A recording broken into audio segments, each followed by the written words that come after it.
Жотам. Сенде қандай? Енді жаңалық UFC'ді бастайық. Енді бұл біздің бірінші подкастымыз. Ассалаумағалейкум деп бастайық бірінші. Енді бастауымыз оң болсын. Енді бүгін қайсысынан бастаймыз бірінші? UFC'ден бастайық мы осы? Алдыңғы не бастадық қой енді Али Қожамен. Серікбайдың подкастынан бірінші. Соларды бастадық. Серікбайдың скучный болды да. Кішкене енді. Қатты ашыла алмады. Біреу екі темптен айырылып қалдық та. Алдында да жестко темп. Енді подкастта өзі сондайға болды ғой. Біз енді подкастты биттік. UFC жайлы айтып отырайық. MMA подкасттарын айтады ғой. Түсінікті. Ішіне тек Қазақстан болып жатқан тек түртіп кетейік. Кейінірек подписчик барлығы жиналғасын уже адамдар түсінген жағдайда уже барамыз ғой анаған. Ал саған қалай жекпе-жектер не жаңалық болып жатыр UFC-де? UFC-де қазір жаңалық Мерап пен Шон О'Мелли соңғы жекпе-жектен кейін. Солар қызық болып жатыр қазіргі сәтте. Темпте. Солар қазір енді трендте болып жатыр. Трендте. Яғни бір-бірімен жекпе-жектен кейін енді атысып. Сосын енді осыдан бастай берейік пе әлде Белалға? Давай осыларға сөйлейікші. Белал мен Шафқат қоя тұрайық. Бұл жігіттер енді кеше Мерап Двалишвили, Грузилік Грузияның өкілі ғой. Грузия. Сол кімді Шон Меллиді жеңіп чемпиондыққа атанды. Аса жеңіл салмақтың чемпионы. Оның ендігі қарсыласы бұйырса Хабибтің туған інісі. Туған емес енді былай. Немере інісі ғой енді. Ертең шығады ғой бай туған інісі емес деп та. Солмен шығады. Мераппен шығады деп ады. Қалай? Мен саған айттым ғой. Мерап чемпион дедім. Сен не қыл дедің? Мен бұл жекпе-жекте енді жаңағыда кешегі Стерлингпен болған жекпе-жек болды ғой. Солай деп ойлап едім енді кішкене бір ударымен сеніп кетеді деп. Шон Мелли ма? Шон О'Мелли. Бірақ бұл жерде мен Шон О'Меллиді кім екенін, не істеп жүрген, чемпиондықты қалай алғанын түсінбедім мен бұл жерде. Мен саған постоянно айтамын ғой, қарашы. Шон Мелли дейтін бар ғой сен. Просто эфирде ол Шон Мелли дейтін так бейтіп, былай жүре береді да. Оған бәрі де похуй да. Действительно шынымен солай. Ал бірақ ол пақыр ғой. Тренировка жасаған кезде. Мен сондай неден оққанмын. Мақала сияқты. Мақала емес, кішкене пост оққан. Тренер айтқан ғой. Тренер айтқан, тағы да біреулер айтқан, сырт көзге айтқан. Шон Мелли тек гуляйттап, былай жүреді. Ал тренировканы оны көрсетпейді да. Жұрттар наоборот тренировкасын салады да. Осы жыртып жатыр дейді ғой. Осы айрат посттарын қарасам, мәссаған өтеді, UFC чемпионы деп. Күнде дайындалады деймін деп. Ал Шон Мелли күнде темекі шегіп, снобды құсап жүрген адам сияқты. Ол тек ол ненің өзі бөлек қой, сондықтан ол масқара. Ол дейтін оған қарамау керек. Мен ойымша солай. Өйткені Шон Мелли мықты. Бірақ бұл жекпе-жектен қалай ойлайсың? Неге өзін көрсете алмады? Кім? Мен Шон О'Мелли дейтін бұл жерде енді чемпиондықты қалай алғанын түсінбей қалдым деген. Жоқ, біріншіден сен Двалишвилиді кімдермен шықты? Қарашы, Двалишвили өте мықты. 4 чемпионмен шықты. Двалишвили 4 чемпионды жеңді. Кімді жеңді? Петриян жеңді. Жозе Альдоны жеңді. Сосын тағы Сихудан жеңді. Үшеу. Стерлинг досы болып шықты. Досы болмаса көтін бірақ айыру үшін. Айыратын. Ал мына жерде вопрос. Енді түсінікті, осы 3 жекпе-жекте пигінен қайтқанды. Сихуда ол кембек депті, біраз жылдан кейін келді. Альдо бітті. Кім действительно бітіп атқан кезінде көрдің бе? Маған неге ұнатты дешеш? Ол бірден. Мерап келді бірден орыстарға тиісіп кетті ғой. Расист. Орыс, действительно, орыс оңбаған. Ол ұлт емес онда. Дагестан дейтін ол басқа. Орыстар вообще орыстардың кәдімгі бар көтін бірақ айыру керек. Осы ұлтаралық қақтығыс біздің жекпе-жегіміз. Ал Петриян келді, орыс қой ол. Ол ондай емес, ол жеке арамыздағы деді. Ол уже сынып қалды деп ойлаймын сол кезде. Ал анау келді, ол орыс пен грузиндердің арасындағы шайқас. Оның алдында жаңағы Ресей мен ненің арасында болған ғой, 20% жерін бұрыштарын алып алып алған осылай деп сол себепті оған. сондықтан Америкада жалпы ол бізге қарағанда қорықпайды ол политический жағынан сондай. Сондықтан сол кезден бастап ол псих қой кәдімгі.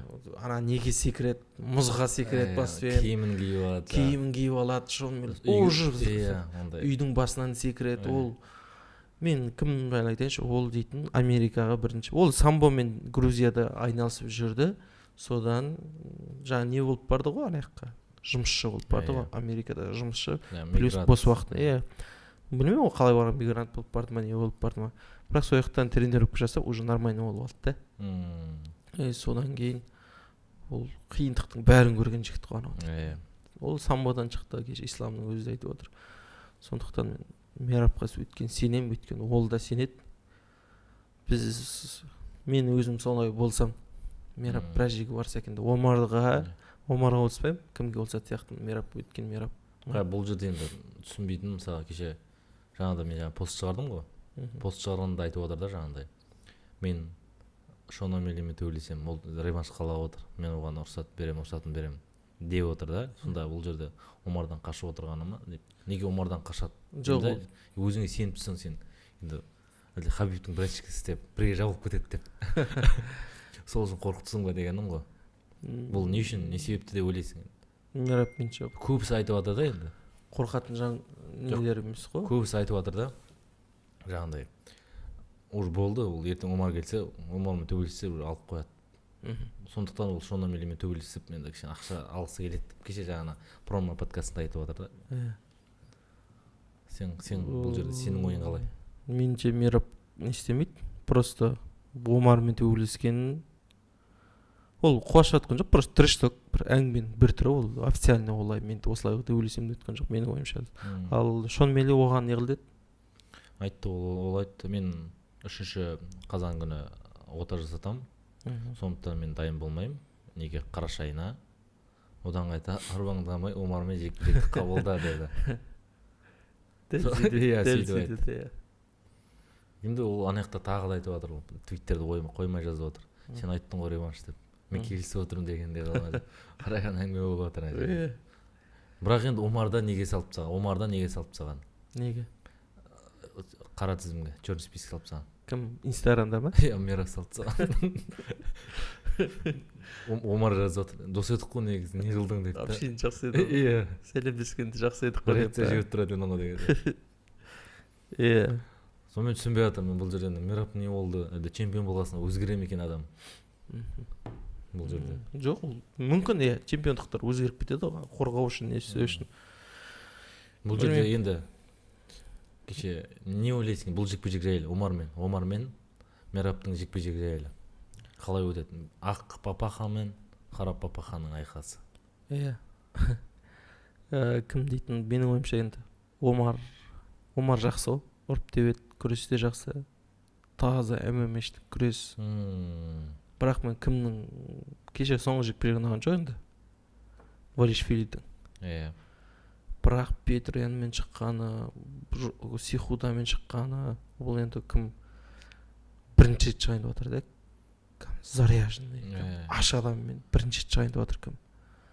Мерап, Омар кәдімгі действительно бағында жасы кәдімгі дәл келіп тұр ғой осы сәтке.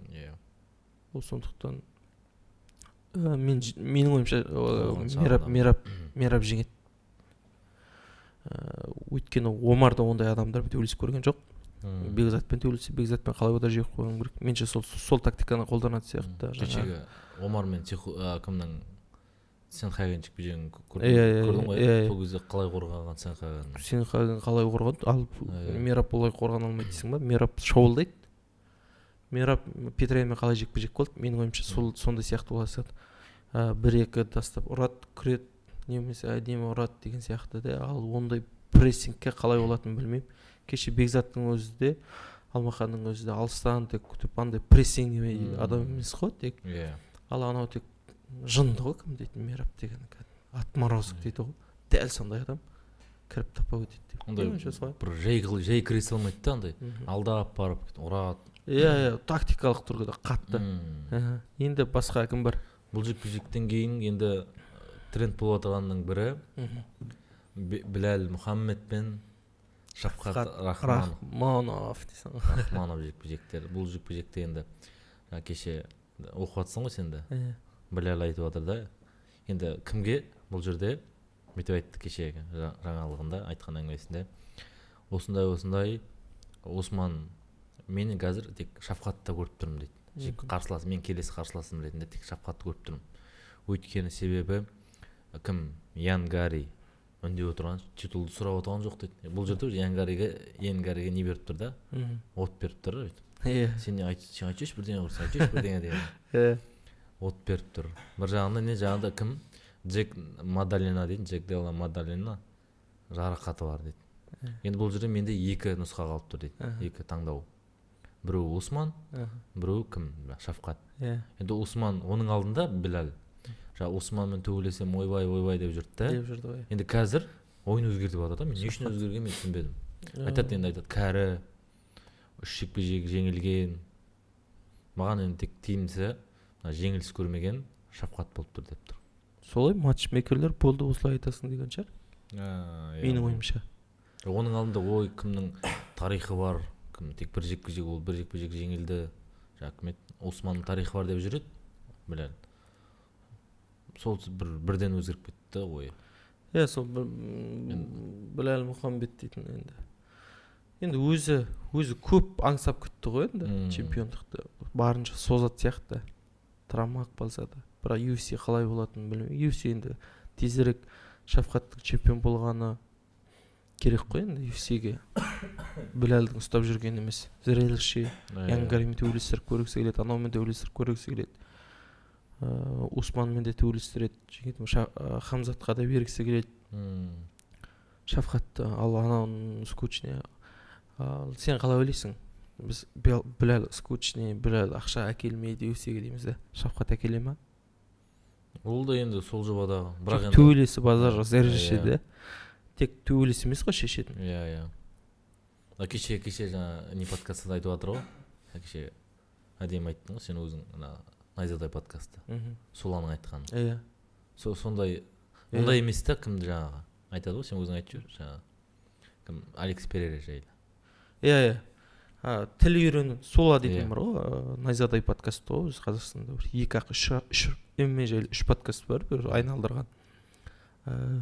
Төртіншісі біз. Так, Сола айтады. Сола не қылдайды? Сола бедейді. Тіл үйрену керек дейді. Тіл неге үйренбейді дейді. Бос уақыты бар ғой енді Шафқатта. Постоянно пахать етіп тренировка жасап жатқан жоқ. Неге тіл үйрену керек? Сола ол баяғыдан бері айтатын заты. Тіл дейтін действительно үйрену керек. Базар жоқ, Шафқатқа үйренбесе де енді кімдер үйрену керек екен? Шафқатқа түсінікті қазақша сөйлейді. Ол енді бәрі қазақша сөйлеп кетеді дейтін әңгіме емес. Сосын ол жерде отырады да, кімдер қасындағы бір нелер, білмеймін кім екен. Перейра бар дейді. Ал Перейраның тарихы бөлек. Біріншіден тарихы, біріншіден ол не істейді? Бразилия елінен. Қазақстан мен Бразилияны салыстырмай қояйық. Бразилия елінде Португал тілі. Ал Португал тілінде сөйлейтін көп мемлекет бар. Көп ұлт бар. Даже не деді? Аргентинаның өзі де Португалия сөйлейді. Қателеспесем мейлі. Аргентинаны білмеймін. Бразилия, Португалия. Бразилияда 270 миллион халық бар. Қазақстанда 20 миллион халық бар. Бразилистер дейтін неде слишком көп. Карттарын Бразилияда қоймайды. Неде қойғаны да ғой. Америкада бразилистер көп, Қазақстанда 1-2 миллион қазақ бар шығар, 1 миллион қазақ бар шығар керек болса. Ал сондықтан Перейраның аудиториясы мен оның Шафқаттың аудиториясын салыстырмау керек. Перейра 1-2 емес, 3-4 хайп жинап алды. Адисаның хайпын жұлып алды, ананың хайпын жұлып алды, мынаның хайпын жұлып алды. Еще ол Анкалайппен шығам, анау-мынау дейді. Любой виз, сосын ол күнде ол видео түсірмейді емес, Шафқат түсірмейді ғой. Қандай видеолар түсіреді? Стриконтпен видеолар түсіріп жатыр. Неше түрлі приколдар түсіреді, неше түрлі заттар түсіреді. Өз жайлы ақпараттар беруге тырысады. Тешері чама дейді ғой. Барлығы чама деп жүр ғой. Не екен білмесе де барлығы чама. Сондықтан енді сол жағынан төбелесудің өзі аздық етеді деп тұр. Маған сол пікір ұнап қалды да. Мен өзім жақсы тіл жөнінде сөйлемей қойсын. бірақ бір-екі ауыз сөйлеуге болады ғой енді. Кеше Омар да өзі сұхбат беріп отыр. Допустим, бір-екі сөз сөйлемей ақ қойсын, бірақ бүткіл әлемдік аудиторияға істеу керек қой енді. Меніңше ол командасы істеу керек деймін. Енді Саят, Дартем, қасында көп қой енді айтатын. Солар командасы. Командасы енді. Әлемдік өтетін жандай әңгімелер, трендтер, челлендждер, базар жоқ. Саят кім несін жазып берді, ол Шафқаттың міндеті емес. Барлығын Перейра тауып жүрген жоқ, ол анда пиарды. Кавингтон барлығын өзі істеу жүрген жоқ, оның барлық командасы бар. Командасы көмектеседі. Сондықтан мен де сол ойға қойдым да, солай екен ғой. Бірақ енді 18 уақытынан бір жекпе-жек дейтін аз зат емес. Осының өзі де енді көрсетіп тұр ғой. Бірақ енді біз білмейміз ғой қанша билет, қанша адам сатып алатынын біз білмейміз ғой. Тайлақ қысып қан жалау жіберу керек қой. Жоқ енді дейстік біз шынымен білмейміз ғой. Ол өте ме базар жоқ, біздің өзімізде хайп болады ғой. Даже Қазақстанның өзінде Шафқат кішкене олимпиададан кейін бүйтіп қалды да. Кішкене жекпе-жек өткізбесе басылып қалады деген сияқты. Сондықтан көру керек. Әлемдікте деңгейде MMA фанаттары, UFC-дің аудиториясы өте үлкен ғой. Бұл жерде мен бір сұрақ келеді да. Енді саған өзің жаңағы енді Бразилияда халық көп деп отыр ғой. Бірақ енді жағдай жоқ қой аяқта. Бұл жерде қалай енді кім мысалы UFC енді халқы көп, яғни өзінің жаңағы несін сатып алатын, файт пасты нені аудиторияны іздейді. Бұл жерде қалай деген ғой енді. Сен өзің ойың. Менің ойымша мысалы 270 миллион халық бар. Бразилияда негер емес, қу кедей емес қой. Енді атау ондай емес. Жалпы кедейлік бар ғой, бірақ ондай емес. 200-дің үстінде миллион халық бар. Ол дейтін. Кемінде 20-30 миллион бай шығады ғой. Байларының өзі по-любому шығады. Соның өзі алса да жеткілікті. Соның өзін алса да жеткілікті. Сондықтан ол дейтін. Барлығы бар ғой, ол өз стиль мылқау адам ұқса, деп жүреді ғой, білесің бе? Чама дейді. Ол стиль сондай, оның барлығы Перейра жүр ғой, барлығы анау жүр ғой, мынау жүр ғой деп қажет емес сияқты. Шынымен соңғы уақытта мына медианың көбісі соны салатын болған. Байқадың ба? Біз байқаймыз ғой, былай MMA фанаттар байқамайды. Біз дейтін жаңалық қарап отырамыз. MMA Jungle, MMA Fighting. Барлығын қарап отырамыз ғой, не салады, бұлар не істейді деген. Күнде Шафқат салмайды, тек Белал жеңгеннен кейін ғана Шафқатты салды. Ал 3-5 постың біреуі Перейраның айналасында өтетін. Видеоларды ататын солай. Қасын Стрикланд тарттырып алған. Сонымен екеуі қазір бірге жаттығады. Сосын өзінің жаңағы экс-girlfriend. Соны не қылатын, экс-андай бұрынғы жұбайы. Бұрынғы қызы. Ол хайп көп. Сол жағын, соны айтып бұрынғы чемпион қасын Тишейра. Да? Оның өзі хайп көп чемпион. Шафқаттың қасында кім жүр? Ешкім жүрген жоқ Шафқаттың қасында. Сонда Перейра емес. Сондықтан мана сол аң айтып отқанына қосыламын енді. Шафқат не істеу керексің? Ағылшын үйрену керек қой бұл жерде? Тек ағылшын деп айта алмаймын. Бір қызықты заттар жасауға болады деп айтамын. Бірақ Шафқаттың несіне байланысты. Несіне келетінде өзінің. Шафқат білесің ба, ана аш нелер қысып ет жеп отқан суретін салды ғой. Күшті ғой, мысалы өтеді де. Тымақ киеді, Шафқатты. Өзі әдейі істеп жүрген жоқ деп ойлаймын. Аңға шығады, ол табиғаты шынымен кәдімгі аңшылық қой, аң ғой, кәдімгі жыртқыш жек қоюы мүмкін. Соған арғарты алып кете беру керек та, кәдімгі. Мысы басады ғой Шафқат. Қарағанның өзі дейтін кәдімгі. Сұрақ қоюға бола ма десе бүйтіп қарайды, болды, бірақ сұрақ түсіндік кетіп қаламыз ғой. Сол сияқты Шафқат мощный ғой, барлық жағынан. Ондай мен айтамын, саған айттым бір. Медиа жағынан солай дамыту керек. Солай, менің ойымша солай дамыту керек. Сол шығады сияқты, Белал мен Шафқат болады сияқты. Осы жыл болады деп ойлайсың ба? Енді жаңа UFC 310-ға, қазір UFC 310-да қарағанда кіммен? Энтони Смит пен Доминик Рейс тұр басты жекпе-жегінде. Сосын Сирил Гам мен Александр Волков тұр. Сосын Евлоев, сосын Стерлинг. Осы жекпе-жек тұр әзірге. сонда бұл жекпе жекте бұл жерде болуы мүмкін деген сөз деп ойлаймын енді менің ойымша. Бұлар енді басты карт болмайды, бұл жерде не жоқ, титул жоқ. Титул болуы мүмкін. Иә, титул болса солар болуы мүмкін. Медисинда бола ма бұл? Жоқ, бұл қайда болады екен? T-Mobile арена, сол жақ T-Mobile арена. Ол крутой. Сода болады, Лас-Вегас. Иә. Так. Енді жаңа Билалды аяқтап кетейік, басадық Билалды. Давай Билалды аяқта. Сонымен енді Билалдан кейін жаңа айтып жатыр. Кімнің Конор шықты мына жақтан. Конор айтады. Мен кімнен кейін Чендлердің төбелесі. Билал өте нашар дейтін ма? Иә, Чендлер жеңгеннен кейін мен Билалмен төбелесемін дейді. Бірақ Чендлермен төбелесем деп жүргеніне уже 2 жылдан асты. Сосын енді ойлап тұрмын да, сонда қашан төбелеседі деймін да. Ал мына жақтан кім шықты? Билал да енді пайдаланып қалды осы моментте. Уже Конор. Келе ғой. Төбелесі. Иә. Келси брат деген сияқты. Енді шахматты қашылмай жүретін как раз деп. Иә, дәл солай. Повод албай жүретін, бірақ сау жүреді. Солай ғой. Күлкім келіп отыр, жыртылмас. Білмеймін, Конор не зат қарасқан. Конор просто приколдық та.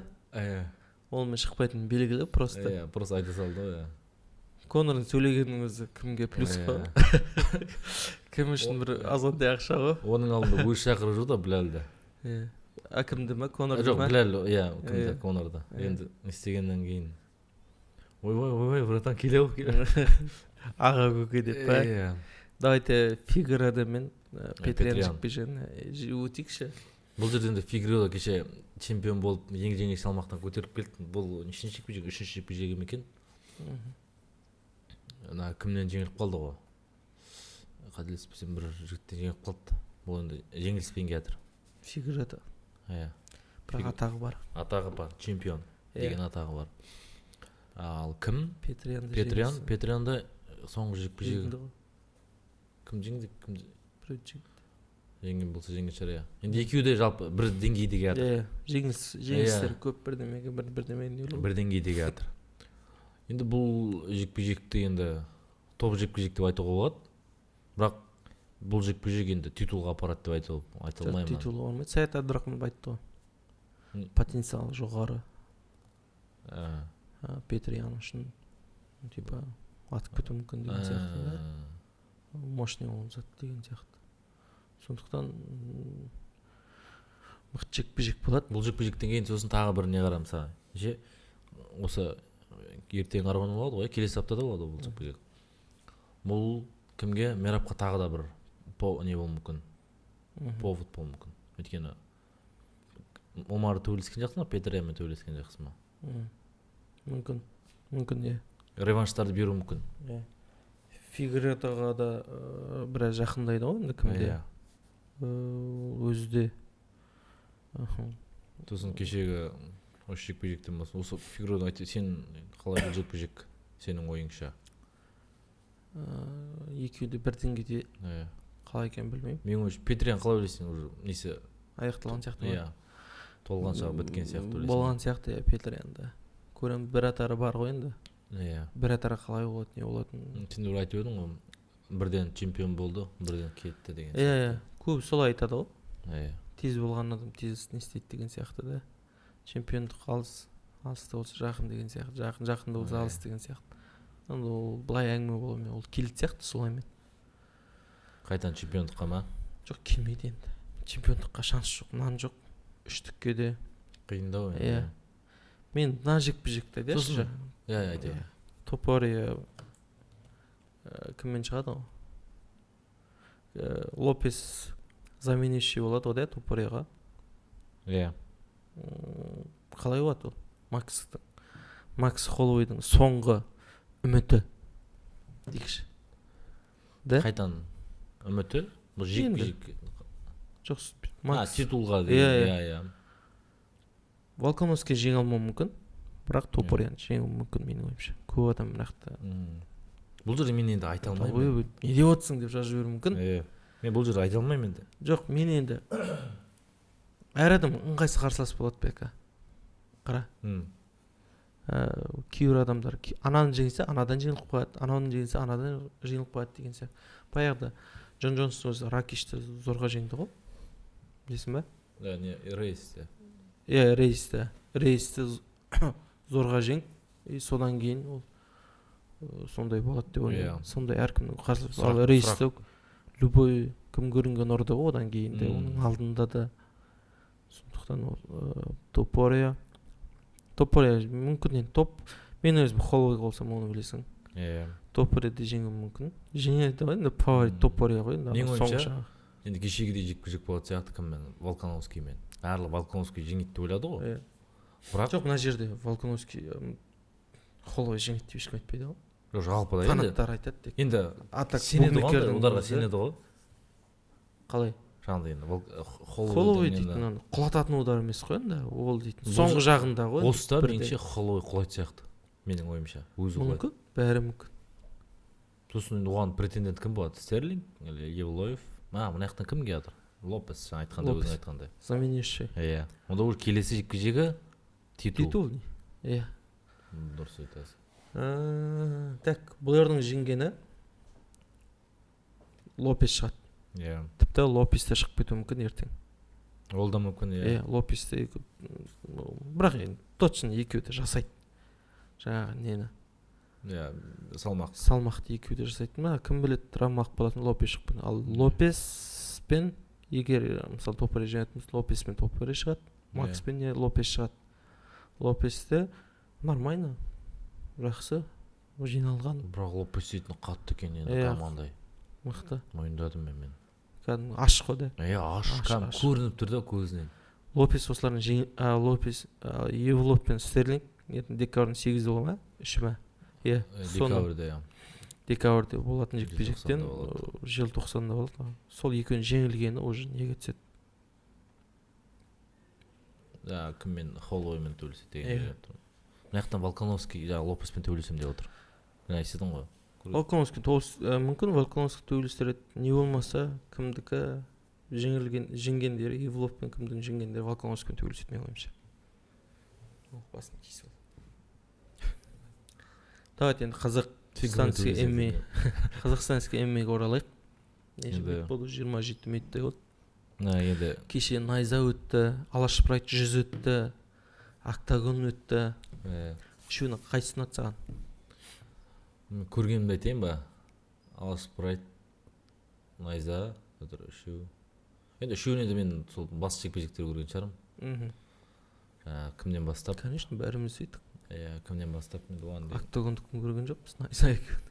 Оған дейін бірінші Найза болды ғой, Алаш Прайд. Найза болды. Найза болды бірінші. Екеуің біреу болды. Кімнің алдында, Әкімжанның алдында кім төбелесіп еді? Жасұлан Әкімжанның алдында.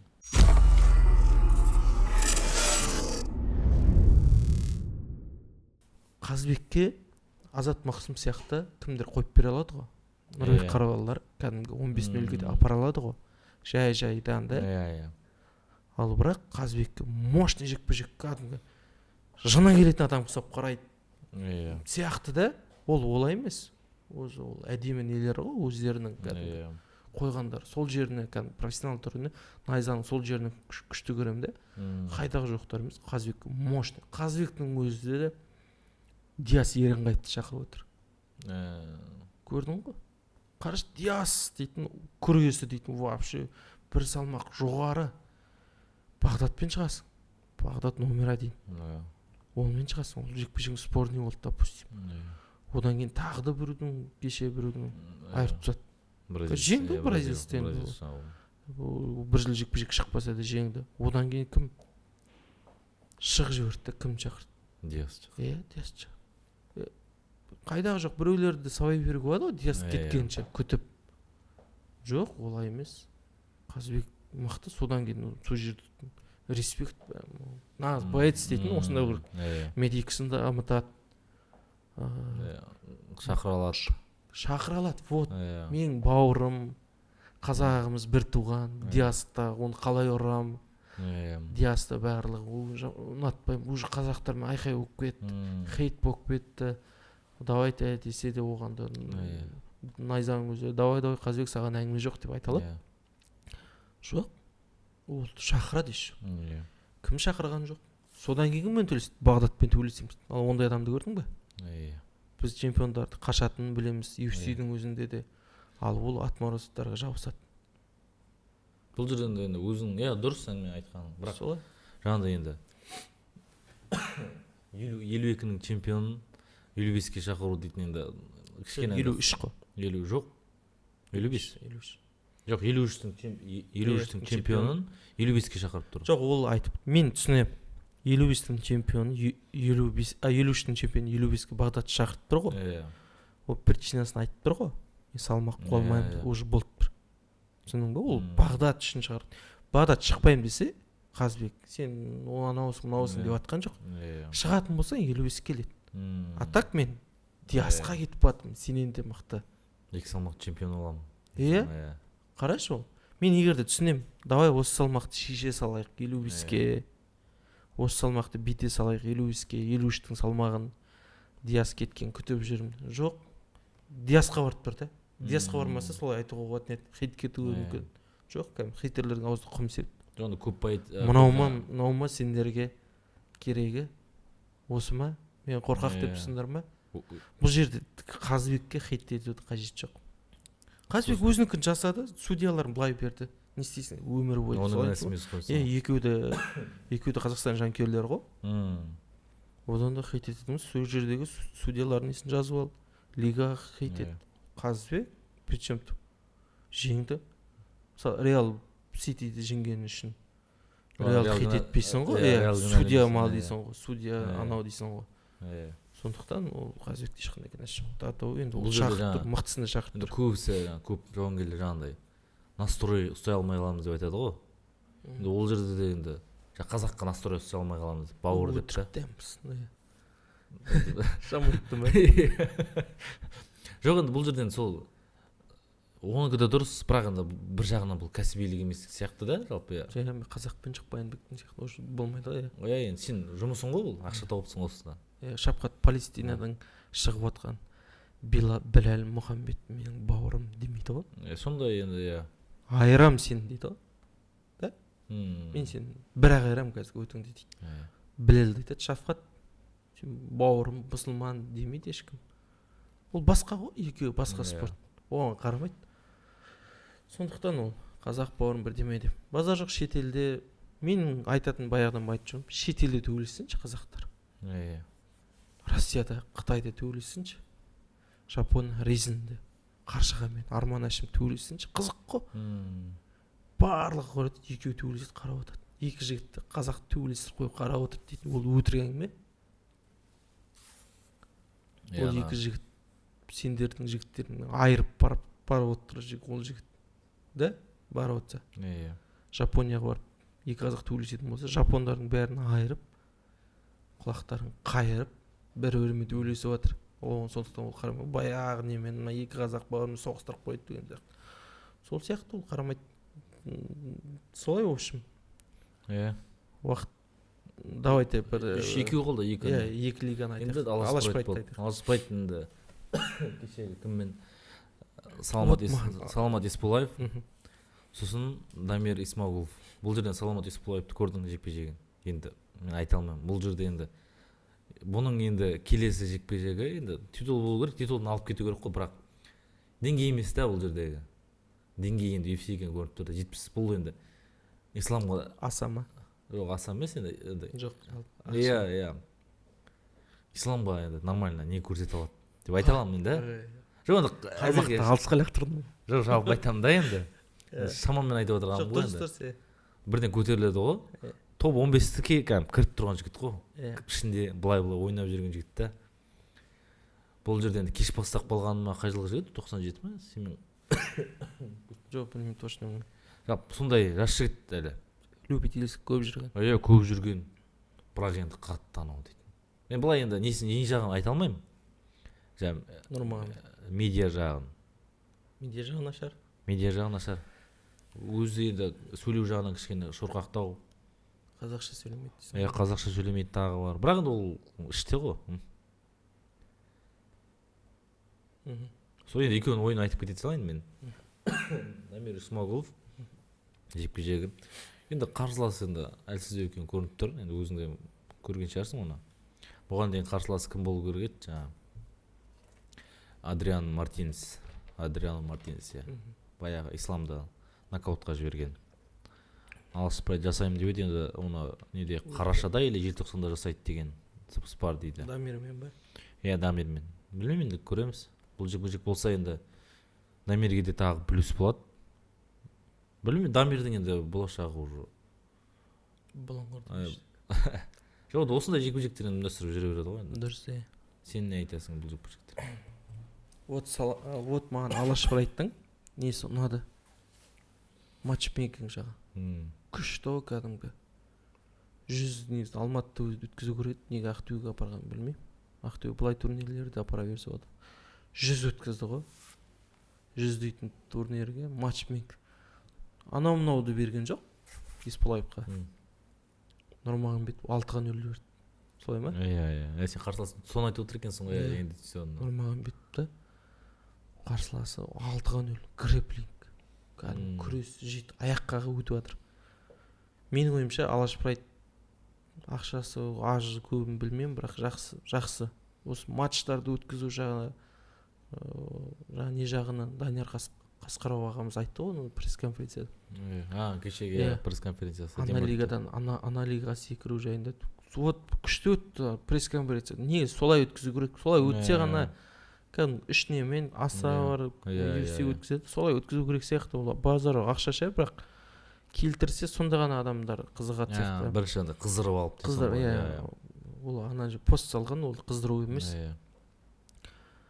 Вот ана лигадан анаға боецтерге жаман айтты да, шықпай қалды, непрофессионализм, жұмыс жібермей қалды дейді, оны жібермей қалды дейді да. Ондай адамдар бәрін тастау керек, оны неге сөйлеп жүргендерін түсінбедім. Салмақ жасамай қалғандарын өзі айтты, мен түсінбедім. Бірақ енді масқара, күшті қалай тауып алатындарын Есболаев. Вот Есболаевты Алашпырайт UFC-ге ұстау керек менің. 10-0 қылып. Сол кезде бірақ жіберу керек. Неше көп болса бір 3-4 жекпе-жек өткізу керек енді қалған. Тездетіп өткізіп мықты жігіттерді берсе UFC алады жетпішетте. Ол күрескетін жауынгер емес, ол зрелище кәдімгі бабында тұр ғой, травмада қалай сақтасын. Сосын қазақ тілін үйрену керек сияқты біздің публикаға ету үшін. Біледі дейді ғой жалпы. Білгеніне керек, бәрі де біледі ғой, бірақ енді үйрену керек қой. Біз Қытай қазақтарынан да требовать етсек, Қытай қазақтар қытайша сөйлесе, бізде Қытай анау-мынау оңбаған дейді, ал орыс, россиян қазақтары орысша сөйлесе нормально қалады. Жоқ. Қазақша сөйлеу керек, если бізге келіп біздің атымыздан шығып жатыр, ол қазақша білу керек.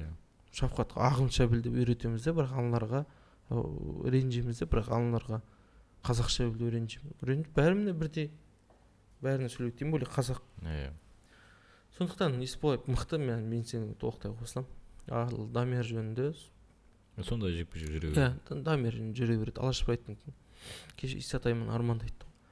Алашпырайттың қазақ елінің деңгейін көтеріп, сол үшін да. Деңгейін тек сол адамдарды қайтып алып келіп, сондай мықты жекпе-жектер сияқты. Октогон. Кеше жектер. Октогон негізі күшті өтті да? Жақсы өтті. Кім шықты? Баймен Нұржігіт, Саят Абдуали, Сүндет, Айтқұл, Еркебұлан Тоқтар, Абай Жалал. Масқара өтіпті ғой да? Мықты жекпе-жек. Күшті өтті. Сосын қырғыз Руслан Қасымалы 9-0 мықты екен. Көрдің бе? Көрдім. Бірақ инстаграмда енді әзірге 1400 подписчик қой. Өкінішке орай. Ойлашы, 1400 9-0. Лигалар айту керек сияқты. Подписчик мен айтайыншы. Лигалар бар ғой. Чемпион кім болады? Соң подписчигі TikTok болсын 50 мың болу керек. Чемпиондыққа жекпе-жекті алу үшінсің ғой да? Претендент болатын болса 50 мың болу керек. Қою керек. Қызық қылу керек қой. Ақша ауадан келіп жатқан жоқ. Үкіметтен бөлініп жатқан емес. Жұрттар шаша беретін. Өлім тамып 3 лигада сұрайды әркімнен. Әркімнің алдына барып қазақ жігіттер. Аналардың келген постты қабылдамайды, тіпті керек болса кейбіреулер. Постты қабылдамайды. Сол автор жібересің, қабылдамайды. біз пабликтердің доспыз ғой, Иә. білеміз кімді қандай не істейтінін. Кейбіреулер өтірік тренировкасын сала береді. Жоқ, әркім профессионал ход сұрасын, ақыл бізден сұрасын. Иә. Тегін ақыл айтатын жігіттер көп қой. Не істесек болады, давай әдемі хайп жасайық деген сияқты. Жоқ, ол кеше қырғыз бола ма, ол не бола ма, ол конкретно ол болу керек деп. Мысалы мана кімнің несі ұнайды маған, Теймур Жапаровты көрген шығарсың. Иә, қандай жері болсын, қай жекпе-жек болсын, бірдеме айтыр. Иә, Хайп болады. хайп та болады. Иә, Сөйлей де алады. иә. Эмоциясын да шығарады. Мен Кеше сүндет айтқылдың қалай көрдің бе? Әдемі де? әдемі. Адамдар уже қараш бека. Жалыққан ғой адамдар дейді. Ассалаумағалейкум қазақ елі. Бүгінгі рахмет айтатыным осында рахмет айтам. Осындай жігіттер рахмет айтам. Нағаш апа рахмет саған. Сен алдында баяғыда келіп үйге көмек беріп кеттің. Көке саған да рахмет деп. Ол жігіттер айтады, айтпай қалсаң ренжиді деп айтады да, ақша берген үшін. Ол үшін ол ренжімеу керек қой, ол соған түсіндіру керек, лига сондай не қою керек, давай десем. Мен білмеймін, потому что 50 мың подписчик сен болғаннан кейін сен сондай рахмет айтасың. Азғандай сені көретін адам аз болған. Сен өзің инстаграм айт, ол рахметтерді пост қылып жекпе-жекті шықтың. Міне рахмет деп постын жайыр, содан кейін шығар. Болды. Сол кезде түсінікті. Ал ана жерде сүндет қалай сөйледі? Соңында дем сөйлеп кетті, маған кері бұрылғандар деді ма, жауап бермеген. Типа, анау жыртылғандар. Қайдасыңдар, жотам. Көттеріңді айырам дейді бәрін. Сөйтіп айтты ма? Жоқ енді былай. Түсінікті. Былай, сондықтан ол нормально. Саят Абдуали жекпе-жек ұнады ма? Иә, қатты. Енді бұл не ғой? Тексеру, өзін тексеру. Бұған дейін де жаңағы жекпе-жегі осы жігітпен шығу керек болған ғой. Оны болмай қалған. Бірақ енді әзірге енді кішкене құлату керек еді негізінде. Сонда бірақ чемпион қойшан барады деп ойлаймын. Жоқ, чемпион, конечно. Жоқ, барып енді ол енді UFC-ге төп жүрген жігіт қой. Иә. Жұрттар Дартим кетті ғой да? Дартимде. Дартим кетті уже лигасын ауыстырды. Вот жетпеді маған. Бүгін жекпе ұнамады ма қатты? Ұнаған жоқ. Мықты жігіт деді, бәрі мықты жігіт. Мықты жігіт шайнап тастау керек. Қол ұзын, аяғы ұзын, бір кішкене былай. Не толар болмай қалды. Базар енді тырысты. Жоқ, болды. Бірақ шаршақ болған сияқты, былай соңғыша, былай көрді енді. Халықтың аузында жүрген. Бірақ ол жігіт мықты әйтеуір. Осылай дамыды. Әрқашан дамып жатыр әйтеуір. Саят Абдуали дейсің, 7-0 дейсің. Қазір 8-0 ма? 7-0 болды. 8-0. Сондай болды десең, уже адамдар уже дейтін болды. Ол қазір 8-0 дейтін кімде бар? Ешкімде жоқ. Сосын кім? Абай Жалал. Абай Жалал, иә. Ол да осы жаңа ертең Сұхрабек шақырып берді, көрдің бе? Иә. Сұхрабек. Көреміз, Сұхрабек қалдай ма, қабылдамай ма? Титулға шығатын жігіт. Қой енді сүндет кеткеннен кейін. Тоқтар кірді, Баймен Нұр жігіт сен көрдің ғой, да? Иә, Баймен Нұр жігіт жақсы, бірақ енді ол қай жаққа баратынын білмедім. Көреміз, ол бара ма, бармай ма деген сияқты. Тоқтар енді қарсылас қатты енді. Жоқ, енді Тоқтар табылған емес, ол Тоқтар любой жерін Қырғызстаннан 9 күн өгле келіп берсең Тоқтармен шығады. Тоқтар. Мен давайте бедейінші. Мен мана ойлап қойдым, подкаст бірден болса айтамын ғой деп та. Октагонға не істеу керек білесің ба? Істеу керек. Әдемі идея. Қандай айтшы. Осын істеу керек негізі. 10 жігітті алып, 12 жігіт реалити жасау керек. Ұрықтағыдай. Екеуін бір-біріне жегізу керек. Жегізу керек дейтін қалай айтсам. Мысалы, хайптарын бір-біріне де. Мысалы, Еркебұлан Тоқтардан. Мысалы, екі бөлінді. Одылханның командасы. Еркебұлан Тоқтардың командасы. Екінші сериясында ана екеуі жеңген командасы мен Камилдің командасы. Қасында сүндет бар, Саят бар. Ананың қасында Сұхрабек бар, анау бар, мынау бар деген сияқты да. Кеше 7-0, 9-0 қырғыз бар. Бүйтіп араластырып бүйтіп жіберетін болсаң, вот жіберетін болсаң, онда мощный болады да ол. Анан реалитиді көрет, базар жоқ, 10-15 миллион кету мүмкін. Реалитиді бір аптада түсіресің ғой, бір аптада. Еркебұлан Тоқтар бір айдың өзінде киноға түседі ғой.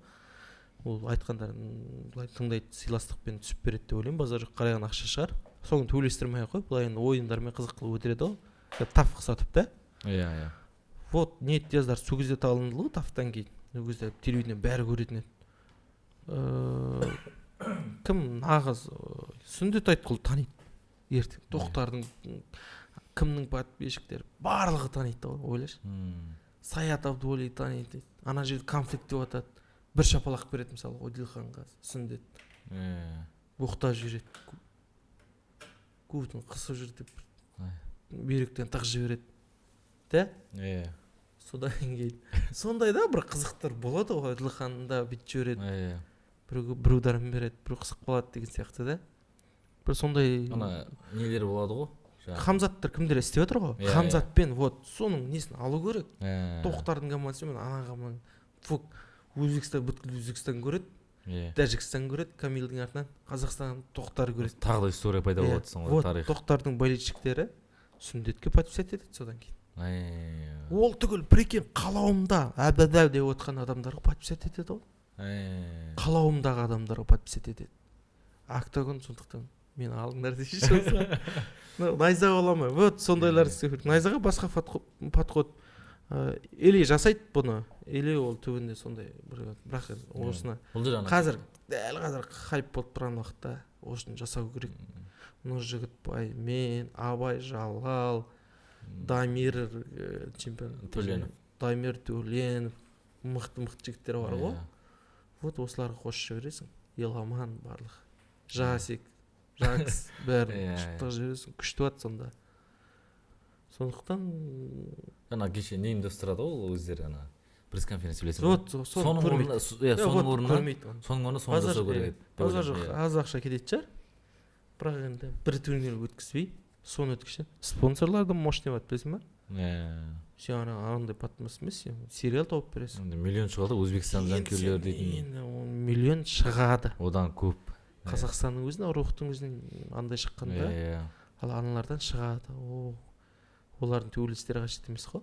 Олардың хайптары. Вот Тоқтардың арқасында Өзбекстанның, Қырғызстанның жанкүйерлерін таниды. Қазақстанның жанкүйерлерін таниды. Вот үлкен аудитория 70-80. Қайдағы жоқ қалауымды көріп отыр ол түгіл. Қыздарға дейін қарайтын болады. Сүндет мой краш деген сияқты. Баймен. Да? My boy деп па? Жоқ шынымен ғой. Ол без прикол солай. Мен енді көреміз ғой біздерді. Біздер енді сөйлей береміз. Былай деген сияқты. Бастадық сөйлей береміз десің ғой. Біздер сөйлей береміз. Біз енді подкаст болғасын. Барынша идеямызды айтып не деп отырсың деген сияқты. Барынша өзіміздің жаңағыдай идеямызды айтып отырамыз. Идеямыз өзімізге болмаса. Түкті ол ешкім. Абай айтқанда дейсің ғой да. Өз сөзім өзіме деген сияқты. Сонымен болды, 50 минут болды. Екі жігіт бар. Балғынмен кімді айтып шақ? Дияр. Дияр Нұрғожай. Бірінші актер, бірінші Балғын. Балғын одан кейін шығады. Давай. Бірінші Дияр айтты. Диярдың қарсыласы Шевчик дейтін жігіт. Алдында айтқанда Хорватия. Диярдың үлкен шансы ғой. Үлкен шансы. Бұл жерде топ тим дұрыс дайындалып отыр дейсің ғой. Қазақстанның несінде Қазақстаннан егер шығатын болса бірінші жартылай ауыр салмақта бірінші жігіт болады. Басқа бар ма әлде? Қаяқта UFC-ге ма? Жоқ, вообще шетелге шыққан сондай жігіт бар. Шетелге шыққан. Америкаға барған. Бүгінде жаңа Исатай Мади айтып жүргенде, ағамыз айтып жүргендей, жаңағыдай бұл енді нановид контендерс жаңағыдай немес та, жеңсе бірден шығады деген, бұл жерде жоқ. Айтқандай. Зрелище. Кімде сол жерден шықты ғой, Шона Меллиді. Егер сен бұл жерден дұрыс шықсаң, саған бұл жерден шыққан. Жоқ, саған сенің жолың жазылады. Шона Меллидің жолы сияқты саған өзін беріп береді. Мақсат Қайсар. Мақсат Қайсар. Ұрып Ұрықпылат ол да бар. Мысалы, кімде кешегі? Веретников. Николай. Кім еді? Мадам қыз Мария Агапова. Сол да бар. Солар да осы жерден шыққан. Өзін жақсы көрсете алса, көрсете алады деп ойлаймын. Дияр өзім құрдасым ғой. Семей жас жігіт па? Үлкен жігіт сияқты ма? Оған дейін Иглдың чемпионы болды. Сен көрдің ғой оны? Оны көрдім. Жақсы жігіт Дияр. Сондықтан ол көп тұрып қалды кеше. Eagle, Warriors деп жаңа айтты. Дәл солай. Сол кезде жеңді ғой, жақсы не істеді. енді өзін көрсететін сәт қой. көрсететін сәт. Осыдан Зрелище қылып Иә. бірдеме әйтеуір иә құлақ түсте алса да бірдеме қылу керек ана жерде. жеңу қан керек. жаласа да деген сияқты. Қан жаласа да бірдеме Иә. қылу керек. Өзіңде жоқ зат болса да әйтеуір UFC-ге Иә. ілініп салып кіріп алу керек. Бұл жер андай жоқ, жеңсең деген жаңағы. Жеңсең деген жоқ, ол жеңіп қараған адам Күреске кіріп алып бүйтіп ондай. талай адам жеңді ғой осы Иә. жерде. Сондықтан ол жеңу маңызды. Бірінші қазанда бұйыртса. Ол титул емес, өзін көрсететін Иә. жер. Бұйыртса Сосын бұйыртса. қытайлық бауырымыз Балғын Жеңісұлы. Балғын Жеңісұлы. Балғын қалай? Иә. Балғын енді бұл жекпе-жек жеңетін болса, бұл да UFC-ден не алады. Бұл қалай болса да емес, қалай болса да ғой. Иә, қалай болса да. Бұл Гран-при ғой. Гран-при. Чемпион болса, өтетін уже. Ненің жаңағыдай UFC-дің тоқтамын алады деп өздері айтты. Біздер енді солай айтып кеттік қой, қазір тоқтамын алады. Бұл жерде енді қара бір андай не бар екен. Бұл иә, қарсыласы найзада төбелескен, найзаның бұрынғы чемпионы Ю Сойонг. Сосын бұл жаңағы енді Гран-при бар ғой. Гран-приінде екі жігіт бар ғой, екі жауынгер қан жасауға төбелесетін болса, енді жақсы. Екеуінде мүмкіндігі бар не алуға. Екеуіне де беру мүмкін. Сондықтан не мықты төбелесу керек, өзін көрсетіп, не жеңу керек деп ойлаймын енді мен. Оған дейін оған жағдай жетеді деп ойлаймын. Көрдің ғой сен жекпе-жектен, өзім жекпе-жектен Алашпырайттан көрдік. Қасында болдық. Кәдімгі потенциал бар. Соңғы жекпе-жегінде де кеше жасау керек уже. Бұда іліне алмай қалса ілінбейді. Деңгей ММА. ММА-да жатқан соған. Күресі бар, несі бар. Соққысы да бар. Оған дейін Юа Warriorsқа төбелесті. Балғын. Давай, так что жеңу керек. Сондықтан UFC қазақтар көп бару керек. Қазақтар көп бару керек. Қазақ тілі сөйлеу керек. Қазақша болу керек. Бәрінше қазақ тілінде. Олар шапанмен күшті ғой олардікі. Вообще мощно айтты маған. Андай интонациялар сөйлеген. Сойонгты жеңеді деп ойлаймын мен. Сойонгты ойнаған емес бірақ. Сонымен осылай жайлы сөйлесіп тұрамын. Осылай барынша, өзіміздің ойымызды хейт жазыңыздар. Главное бізге подписать етіңіздер, қоңыраушаны салыңыздар, сосын не бар. Комментарий жазыңыз, сосын любой біреуге жібере салсаңыздар болады. Өйткені біз 10 мыңға жетсек, уже мына жер бөлек.